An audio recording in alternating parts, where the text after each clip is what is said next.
ಕೆರಗೋಡು ಹನುಮ ಧ್ವಜ ವಿವಾದಕ್ಕೆ ಟ್ವಿಸ್ಟ್ ಸಿಗ್ತಾ ಇದೆ. ಉದ್ಘಾಟನೆಗೆ ಕರೆಯದೇ ಇರೋದು ಜಿದ್ದಿಗೆ ಬಿದ್ದರ ಕಾಂಗ್ರೆಸ್ ಶಾಸಕ. ಧ್ವಜಸ್ತಂಭ ಉದ್ಘಾಟನೆಗೆ ಅವರನ್ನ ಕರೆಯದೇ ಇರೋದಕ್ಕೆ ಜಿದ್ದಿಗೆ ಬಿದ್ರ. ಹಾಗಾದ್ರೆ ಕಾಂಗ್ರೆಸ್ ಶಾಸಕ ಗಣಿಗ ರವಿ ಅವರ ವಿರುದ್ಧ ಗ್ರಾಮಸ್ಥರು ಆಕ್ರೋಶವನ್ನ ಹೊರಹಾಕ್ತಾ ಇದ್ದಾರೆ. ಧ್ವಜಸ್ತಂಭ ನಿರ್ಮಾಣಕ್ಕೆ ಗ್ರಾಮಸ್ಥರು ಶಾಸಕರ ಬಳಿ ದೇಣಿಗೆ ಕೇಳಿದ್ರು. ದೇಣಿಗೆ ಕೊಡ್ತೇನೆ ಅಂತ ಹೇಳಿ ಮನೆ ಬಳಿ ಹೋದರೂ ಕೂಡ ಅವರು ಸಿಕ್ಕಿರಲಿಲ್ಲ. ನಾವು ಯಾವ ರಾಜಕಾರಣಿಗಳನ್ನು ಉದ್ಘಾಟನೆಗೆ ಆಹ್ವಾನಿಸಿರಲಿಲ್ಲ.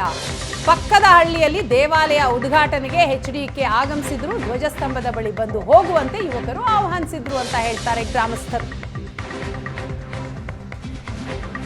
ಕಂಬದ ಉದ್ಘಾಟನೆ ಫಂಕ್ಷನ್ ಇದೆಯಲ್ಲ, ಈ ಫಂಕ್ಷನ್ಗೆ ಯಾವುದೇ ರಾಜಕಾರಣಿಯ ಫಸ್ಟು ನಾವು ಇನ್ವೈಟೇ ಮಾಡಿಲ್ಲ.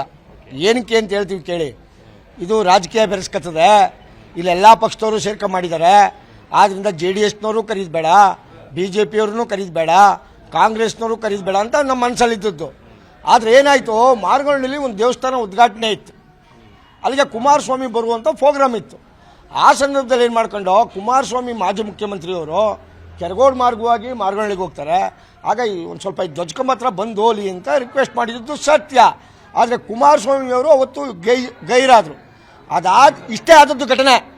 ಈ ಘಟನೆ ಇದೆಯಲ್ಲ, ಕುಮಾರಸ್ವಾಮಿಯವರು ಬರ್ತಾರೆ ಅಂತ ನಮ್ಮ ಹುಡುಗರು ಏನು ಮಾಡಿದ್ರು, ಇಲ್ಲಿ ಕೆರಗೋಡು ಅನೌನ್ಸ್ ಮಾಡಿಬಿಟ್ರು. ಇದೇನಾಯಿತು, ಕಾಂಗ್ರೆಸ್ನವ್ರಿಗೆ ಇರುಸು ಮೂಸು ಆಗಿರ್ಬೋದು ಈ ವಿಷಯ. ನಾವು ಯಾರನ್ನೇ ಒಂದು ಪಾಂಪ್ಲೆಟ್ಸ್ ಹೊಡ್ಸಿಲ್ಲ, ಒಂದು ಪಬ್ಲಿಸಿಟಿ ಮಾಡಿಲ್ಲ, ಇನ್ನೊಂದು ಮಾಡಿಲ್ಲ, ಏನಿಲ್ಲ. ಪೂಜೆ ಅಷ್ಟೇ. ಪೂಜೆ ಮಾಡ್ತೀವಿ, ಫ್ಲಾಗ್ ಹಾರಿಸ್ತೀವಿ, ಮುಗ್ದೋಯ್ತೀವಿ ವ್ಯವಹಾರ. ಇಷ್ಟು ಕಾಂಗ್ರೆಸ್ನವ್ರಿಗೆ ಇರುಮುರುಸು ಆಗಿರ್ಬೋದು. ಆದರೆ ನಾವು ಯಾರನ್ನೂ ಕರೆದಿಲ್ಲ ಅಂತ ಹೇಳ್ತಾ ಇದೀವಲ್ಲ. ದೇಣಿಗೆ